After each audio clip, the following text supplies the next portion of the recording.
the US is taking on all countries in terms of countries that have bilateral trade surpluses with the US. So the US has deficits with China, Canada, Mexico, India, uh, Korea, Japan. So those are the countries that are being slapped with higher tariffs. And uh, the only country so far that has retaliated is China. The EU, which has been slapped with a tariff of 20%, is negotiating.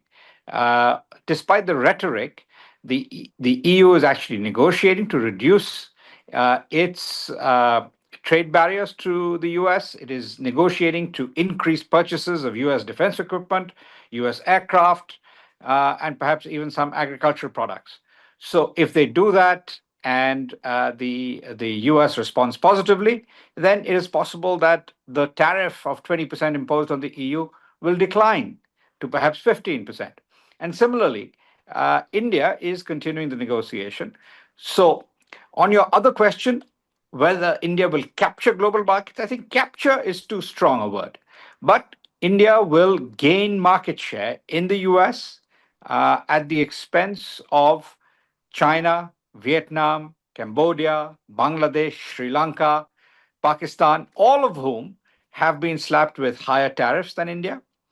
Uh, and in particular, for the likes of Bangladesh, Pakistan, Sri Lanka, Cambodia, Vietnam, they previously were paying almost zero tariffs in the US because they were beneficiaries of the generalized system of preferences that applies to developing countries. The US withdrew India's GSP benefits in the last Trump administration. So India was at a competitive disadvantage. India's textile and garment exports were at a competitive disadvantage relative to those five countries in the past 6 years or so.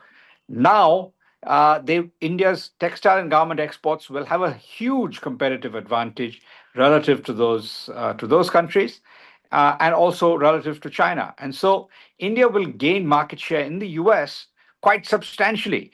And that'll be quite good for India's textile, garment, and other labor intensive export sectors.